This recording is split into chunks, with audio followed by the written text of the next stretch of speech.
Es curioso pensar que hay posibilidades de que haya formas de vida más allá de nuestro planeta, o tal vez sea por lo que contenía ese objeto, que a su vez produjo un ambiente aterrador entre las personas que estaban involucradas en esa investigación.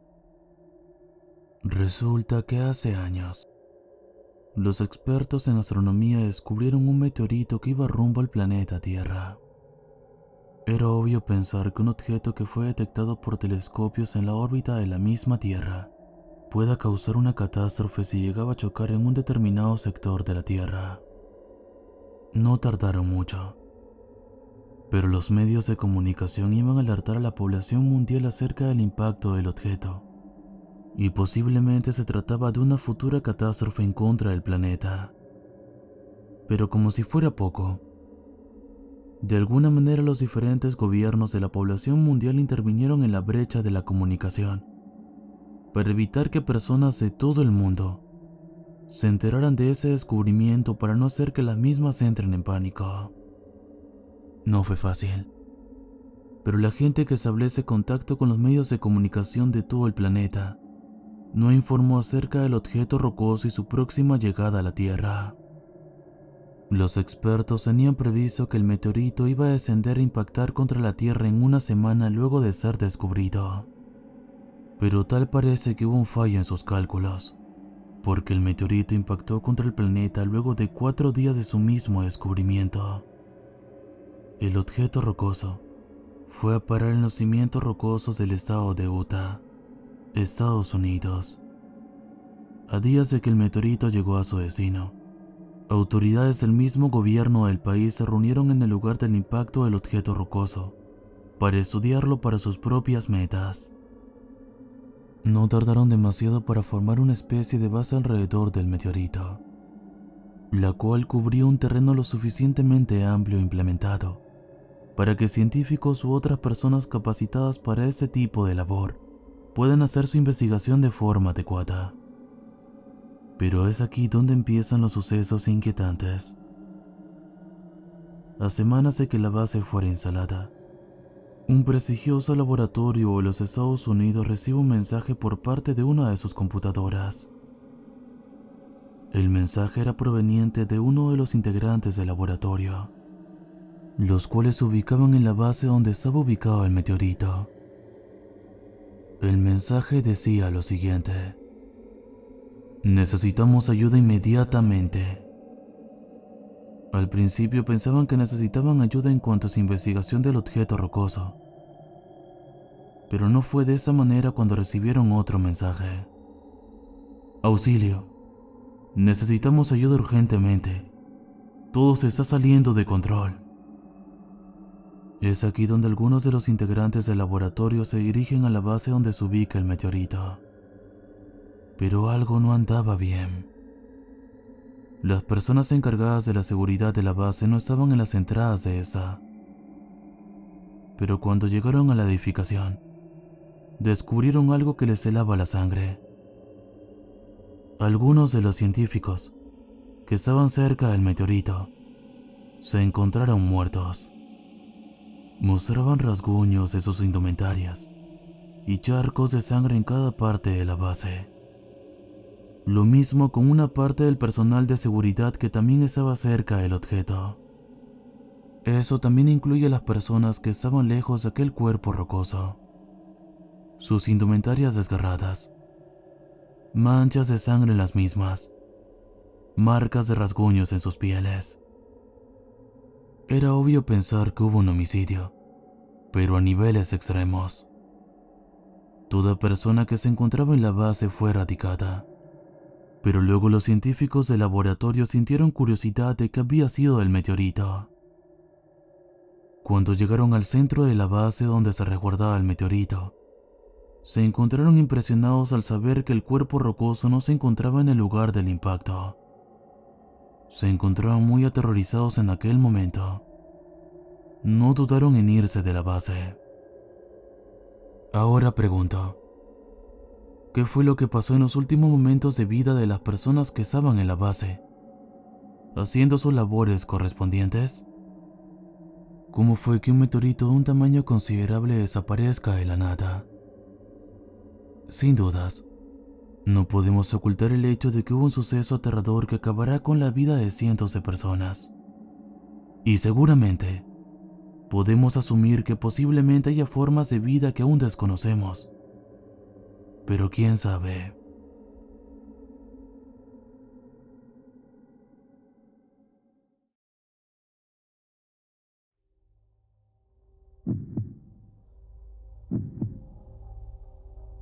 Junio 14 de 2021.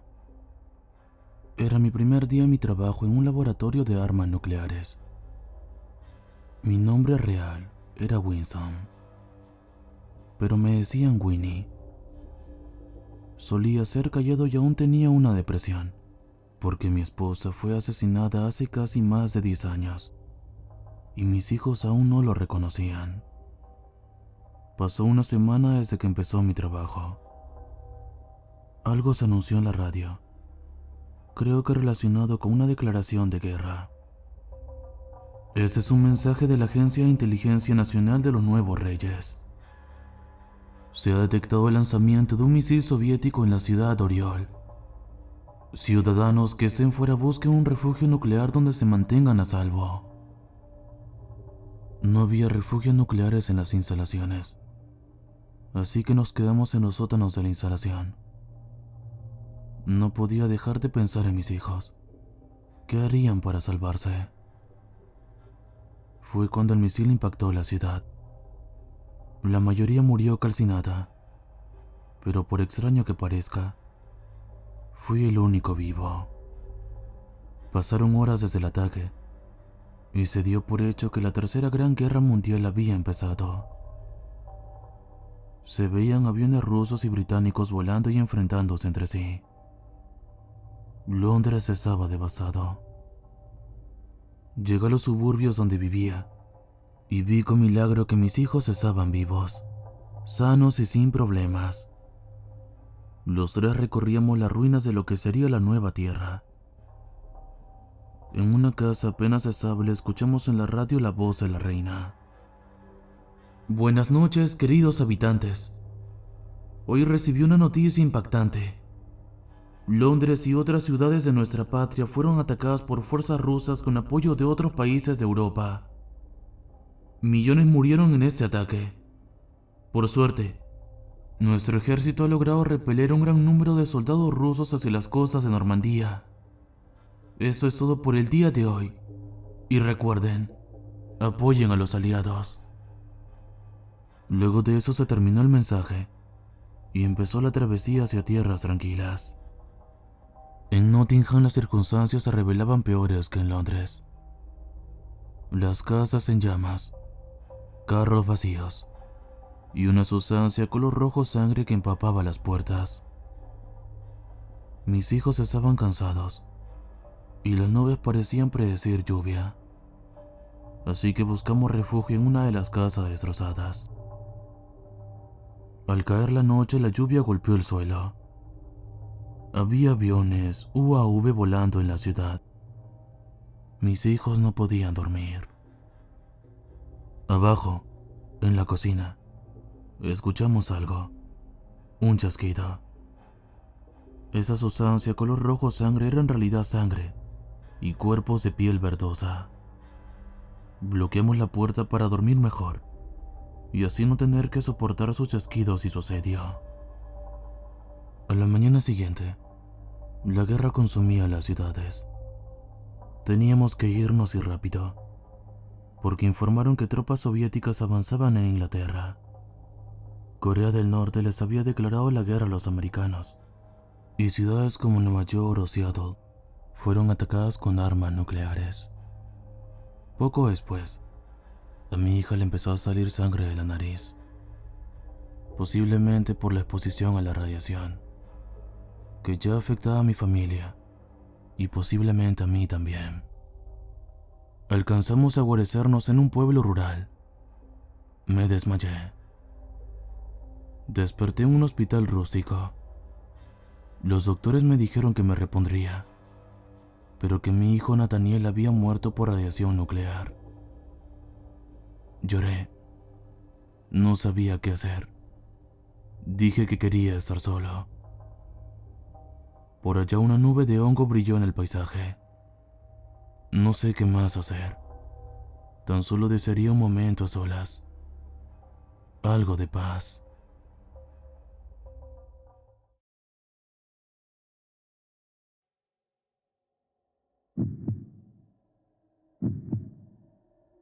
Mi abuela ha pasado por muchas cosas últimamente. Después de la muerte de mi abuela, se puso un poco nervioso. Nos pidieron que fuéramos a buscarlo una noche, después de que lo encontraran deambulando cerca de su casa, y la policía sugirió que tal vez quisiéramos que alguien lo vigilara.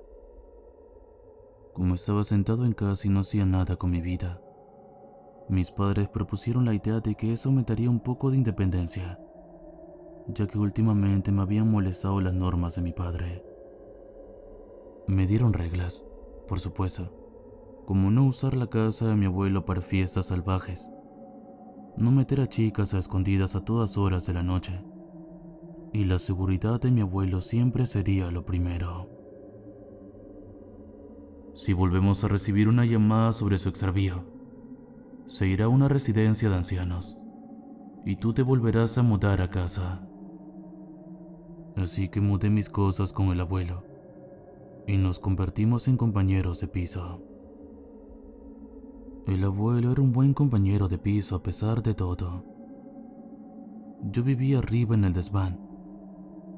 El abuelo tenía una casa tipo loft, con otra vivienda en el piso de arriba, y él vivía abajo, ya que le resultaba difícil subir y bajar las escaleras. Yo hacía la mayor parte de la cocina y la limpieza. El abuelo compraba la comida y la cerveza, aunque ese era nuestro pequeño secreto, y vivíamos en armonía la mayoría de los días. Lo único que me molestaba eran todas las historias. No me malinterpreten. El abuelo tenía un montón de buenas historias. Había estado en la guerra del Golfo. Había conducido camiones en Alaska por carreteras traicioneras. Y había pasado casi toda su vida en los montes Apalaches.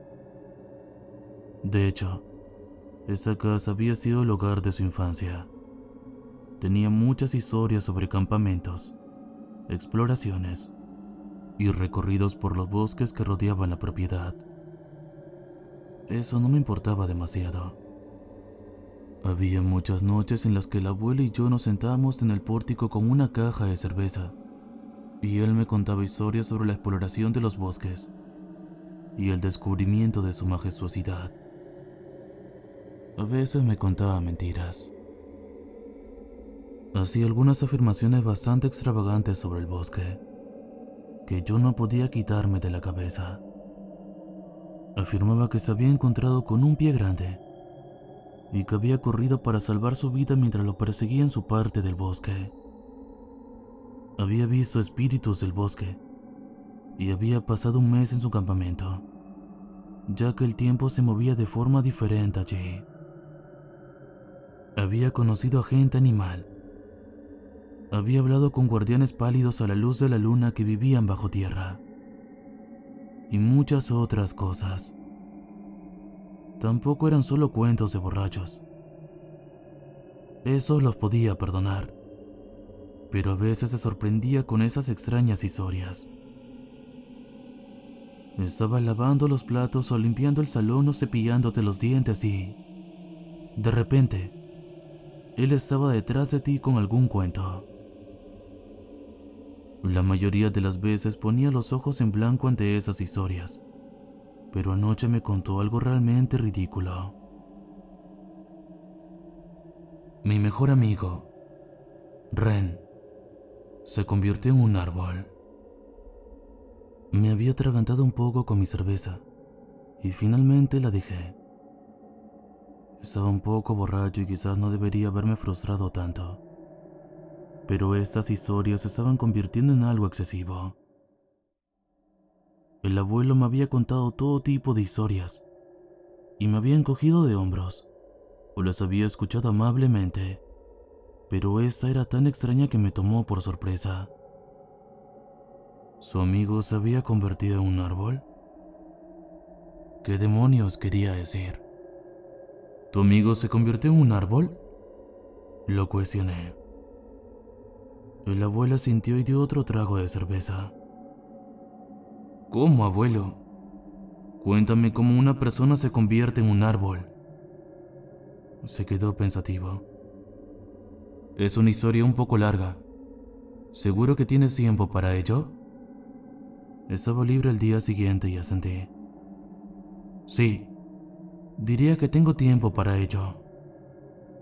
Terminó su cerveza y lanzó la botella al bosque, oyendo cómo se rompía contra un árbol cercano. Era un hábito que conservaba desde mi infancia, y nadie parecía poder quitarle esa costumbre. Lo curioso era que, a pesar de que rompía las botellas, nunca encontré ningún vidrio en el bosque que rodeaba su casa. Siempre supuse que el abuelo la había limpiado, pero seguí sin encontrar vidrio con la ausencia de la abuela. Uno de los pequeños misterios de la vida, me dije. Y así, el abuelo comenzó su vieja y extraña historia. Cuando yo tenía unos 9 años, un nuevo niño se mudó al valle. Se llamaba Renuarde, pero yo siempre lo llamaba Ren.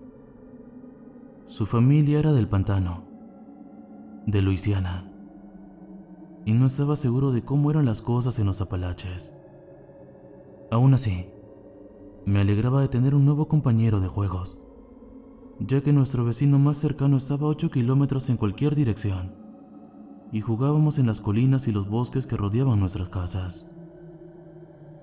A Ren le gustaba encontrar bichos y arañas pequeñas, y ponerlos en tarros para poder estudiarlos. Ren se consideraba una especie de científico, y los bosques de los Apalaches le ofrecían mucho que explorar. El bosque siempre estuvo abierto para mí. Mamá nunca nos dijo que no pudiéramos explorar, pero la abuela me había advertido que nunca entrara en la arboleda del sur sin ella. Era hermoso. El bosque era viejo y diferente del resto del valle. Yo le preguntaba por qué no podía explorar aquí solo, y ella decía que era peligroso si no sabías qué tocar y qué dejar en paz. Como eso, había dicho, señalando una savia espesa, casi como la miel, que brotaba de un árbol cercano. Esa es la savia del viejo árbol de Calabash.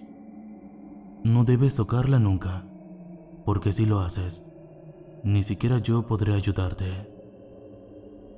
Le pregunté por qué, y me dijo que se lo había dicho su abuela, y que a ella se lo había dicho la suya. Es una de las reglas que seguimos, una de esas reglas que no cuestionamos. Ren era curioso, quería explorarlo todo, y se dio cuenta de que evitábamos ese tramo de bosque en particular. Yo le había contado algunas historias sobre el lugar cuando nos conocimos, que había escarabajos de 2 cabezas que vivían allí, sobre las extrañas flores con patrones de tecnicolor, y los grandes árboles que mi abuela siempre había llamado calabaches. Me pidió que lo llevara allí, pues aún no se sentía cómodo explorando el bosque solo. Nunca se separaba de mí cuando estábamos en el bosque, y una tarde me preguntó específicamente si podíamos ir allí. Éramos jóvenes, 10 años a lo mucho, y no me costó mucho convencerlo. Había intentado mantenerme firme, sin querer que pasara nada, ya que nunca iba allí sin la abuela, pero finalmente me hizo caer. Accedí a llevarlo, pero le dije que tenía que hacer lo que yo dijera. No toques nada, le dije, sobre todo si yo lo digo. Prometió que no lo haría, y nos pusimos en marcha hacia la arboleda. Nos detuvimos en su casa antes de salir, y volvió con una mochila que tintineaba un poco al caminar. No me cabía duda de que estaba llena de frascos de muestras y otras cosas por el estilo. Puede que no tuviera intención de tocar, pero sí de estudiar. Así que nos dirigimos a la arboleda y, en cuanto vio las flores de colores extraños, se enamoró. La arboleda es un lugar especial. Las cosas allí están más cerca de la naturaleza que en cualquier otro lugar. Y la abuela siempre decía que era más fácil sentir el viejo mundo en lugares como la arboleda. Tenían una conexión con la tierra, una conexión con la magia. Y la gente que pasa mucho tiempo allí a veces puede oír la voz del bosque que otros han olvidado. Cuando la abuela leyó a Robert Frost, pensó que tal vez él había encontrado una especie de arboleda propia. Pasamos una hora explorando la arboleda. Ren observó los escarabajos. Metió uno en un frasco para poder estudiarlo más tarde y dibujó algunas de las plantas mientras tomaba notas. Le mostré el árbol de calabash, ese inmenso ejemplar de oro blanco, y vi el asombro que había en sus ojos cada vez que encontraba un bicho o una hoja que no reconocía. Se acercó a él y comprendí su necesidad de tocarlo. Yo mismo había necesitado tocarlo. La primera vez que había comprendido realmente lo que estaba viendo. Es por su tamaño. Tu mente te dice que nada tan grande puede ser real, pero una vez que lo tocas, sabes que debe existir. No fue hasta que lo vi sacar su cuchillo que me di cuenta de su intención. Corrí hacia adelante, diciéndole que no lo hiciera, pero parecía hipnotizado por la corteza dorada del imponente árbol. Quería un poco, eso era obvio, pero la abuela siempre había dejado muy claro que no se arrancaba la corteza del árbol de calabash. Ren no lo sabía. Probablemente supuso que un árbol tan grande tendría mucha corteza. No podía saber lo que había debajo. Cuando su cuchillo se deslizó con facilidad en la suave corteza del árbol de calabash, un chorro dorado de savia lo golpeó de lleno en la cara. Se tambaleó hacia atrás, con la savia fluyendo mientras su cuchillo temblaba en el costado del enorme tronco, y lo vi agarrarse la cara y gritar. Lo aparté del árbol, ya que las raíces amenazaban con hacerlo tropezar, y cuando sus manos bajaron, pude ver que su rostro estaba cambiando. Su cara se estaba volviendo marrón, su piel se estaba engrosando, y el pigmento de sus ojos empezaba a cubrirse como si estuviera ciego. ¿Qué está pasando?, preguntó Ren. Su voz se hizo más profunda mientras su garganta se endurecía. No lo sabía, pero sabía lo que tenía que hacer. Dejé su mochila en el suelo, con los frascos golpeándose con rabia, y lo subí a mis hombros. Estábamos a unos 5 kilómetros dentro del bosque, pero Ren no era muy pesado. Era pequeño, incluso para un niño de 10 años, y me lo eché a la espalda y lo cargué con muy poco esfuerzo. Corrimos, dirigiéndonos a la casa de mi abuela. La abuela sabría qué hacer. Ella podría salvarlo. Mientras corría, sabía que, si conseguía llevarlo allí, ella lo salvaría. No habíamos ido muy lejos cuando empezó a ponerse más pesado. Como dije, no era grande, pero solo tenía 10 años, y Ren empezó a ponerse pesado. El chico era ligero cuando salimos de la arboleda, yo caminando mientras lo equilibraba a mi espalda, pero se volvía más y más pesado mientras caminábamos. Sus brazos colgaban inútilmente a mis lados, y su cuerpo se convirtió en una piedra sobre mi espalda. Mis piernas empezaron a temblar a medida que mi avance se retrasaba. Cuando me quedé a medias, pensé que tal vez uno de sus pies se había enganchado en algo. Miré hacia atrás y casi lo dejé caer. Sus pies se habían alargado hasta salir por detrás de mí, y los dedos se estaban volviendo largos y buscadores. Se abrían pasos hacia el suelo y, y mientras yo tiraba, intentaban hundirse en la tierra. Tiré de él, haciendo todo lo posible por llevarlo hasta mi abuela, pero finalmente no pude llevarlo más lejos. Estábamos en un claro, con un arroyo que se filtraba, y que yo sabía que iba a ser un pequeño y pesado cruce con el flujo del invierno. Y lo dejé allí, diciendo que iría a buscar ayuda. Ren me llamó y me dijo que me quedara con él. Le dije que no podía hacerlo. Si me rendía, se quedaría así. Mi abuela sabía de ese tipo de cosas y podría ayudarlo. Puse todo tipo de excusas, pero al final solo tenía miedo. Eso era tan raro, tan extraño, y mi cerebro de apenas 10 años no sabía qué hacer al respecto. Me pidió por favor que me quedara, con su voz quebrándose como una rama en un viento fuerte y, tras algunas dudas, me senté y dije que lo haría. Sus brazos y sus piernas estaban ahora rígidos, como una corteza, y lloraba lágrimas de savia amarilla.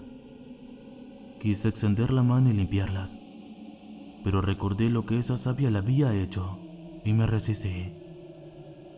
Sus pies crecían, rompían el suelo y se deslizaban en la tierra mientras buscaban su lugar. Le pregunté cómo se sentía y me dijo que era muy extraño. Dijo que, a medida que crecía, todo parecía ir más despacio, alargarse, y que le invadía una extraña sensación de eternidad. Dijo que se sentía antiguo y nuevo. Se sentía solo, pero con la certeza de que nunca estaba solo. Se sintió triste por la vida que dejaba atrás y entusiasmado por la que empezaba. El proceso duró unos 20 minutos de principio a fin, y me senté con él mientras caminaba, no queriendo que pasara por eso solo. Su piel se engrosó, adoptando un aspecto de madera, mientras sus piernas descendían hacia la tierra. Su pecho se expandió. Ren se quejó mientras sus huesos y su cuerpo crecían, y sus pequeños brazos se elevaron para alcanzar el cielo. Su cara y su cuerpo crecieron como si fueran uno solo, convirtiéndose en su tronco, y sus ojos comenzaron a hundirse en su recién formado tronco. Demasiado pronto, era un árbol, y yo me quedé sentado junto a un arbolito a medio crecer con un par de expresivos anillos en el tronco. Me quedé sentado, con la boca abierta, mientras el abuelo terminaba su historia. ¿Qué pasó después? Seguro nadie creyó que Ren se había convertido en un árbol. El abuelo negó con la cabeza. Solo una persona. Mi familia y la suya pasaron la noche buscando en el bosque, con un grupo de búsqueda del pueblo. Pensaron que había ocurrido algo, y que mi cerebro había inventado algo para sobrellevarlo. Se dieron cuenta de que yo estaba alterado, por lo que fuera que había pasado, y aún así querían encontrar a Ren y asegurarse de que estaba bien. Intenté contarles, intenté explicarles lo que había pasado, pero mi abuela apareció en ese momento y me rodeó con un brazo. Les dijo que me cuidaría mientras el pueblo buscaba, y me llevó a su casa a tomar chocolate. Mientras tomaba chocolate y galletas, me contó que había intentado advertirme sobre la arboleda. Dijo que era una tragedia lo que había pasado, pero que así era el mundo a veces. Dio un último trago a su cerveza y la lanzó al bosque. Dijo que la vida era cruel a veces, pero que había un orden. Ren había intentado ir en contra de ese orden. Rompió las reglas, y esa crueldad se vengó. Me recordó que nunca debía ir en contra de ese orden. No si quería vivir entre la naturaleza. Pensé en eso antes de negar con la cabeza y decirle que no lo creía. Las personas no se convierten en árboles, abuela. Me miró con extrañeza y entró en la casa. Pensé que era el final de la historia, pero eso sería demasiado fácil para el abuelo. Me despertó la mañana siguiente, unas 3 horas antes de lo que yo quería, y me preguntó si quería conocer a Ren. Mi cerebro borroso tardó unos minutos en darse cuenta de lo que estaba hablando, antes de recordar la historia y preguntar si se refería al árbol. Sí. ¿Te gustaría conocerlo? Suspiré. No tenía nada que hacer ese día, así que acepté. Nos adentramos en el bosque, con el abuelo paseando, y caminamos durante 1 hora en el aire fresco de la mañana. Para ser un hombre de más de 70 años, el abuelo se movía con una extraña gracia por los bosques familiares de su infancia. Suponía que siempre lo había hecho, pero era más pronunciado ahora que era tan viejo. Las ardillas y los pájaros empezaban a ser ruidosos, y yo podía oír los sonidos del bosque mientras caminábamos. El viento en los árboles, los suaves ruidos de los pequeños animales en la maleza, al evitar los sonidos más fuertes de la gente, el suspiro de las hojas al ser empujadas y arrastradas hacia su inevitable muerte. Habiendo venido aquí a menudo a ver a mis abuelos, yo también había tomado conciencia de los sonidos de los climas del bosque de los Apalaches. Mis primos y yo lo habíamos encontrado a menudo hermoso y misterioso, pero también podía ser inconstante y temperamental. Pregúntale a mi primo Jeremy, que se había torcido el tobillo en un agujero, y descubrió que ese agujero era el hogar de una serpiente de cascabel. Si pudiese preguntarle a él, ya que había muerto mientras buscábamos ayuda. El abuelo nos condujo a un claro, un pequeño arroyo que burbujeaba junto a él con la nieve fresca corrida, y pude ver un gran árbol de corteza dorada que crecía no muy lejos de ese arroyo. Era altísimo, probablemente de 4 metros de altura, y cuando me acerqué, el abuelo extendió una mano y señaló hacia abajo. Estuve a punto de pisar un pequeño chorro de savia de color miel que se desprendía del árbol y se dirigía hacia el río. No quiero que 2 calabaches crezcan tan juntos, se rió el abuelo. Saludó al árbol mientras nos acercábamos y acercó su frente para tocar su tronco. El árbol no se movió.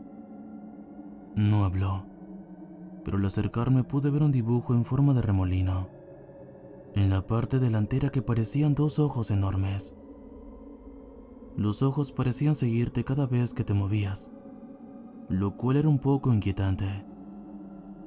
Aunque inquietante, el árbol no se diferenciaba de ningún otro, excepto por el color y la extraña savia. No fue hasta que el viento se levantó entre las ramas, agitando las hojas y haciéndolas bailar, cuando me pareció oír una voz vieja y crujiente que decía: «Hola, Harold», en respuesta al saludo de mi abuelo. Ese día pasamos un rato allí, simplemente hablando. Parece que tengo mucho que aprender de las viejas historias del abuelo.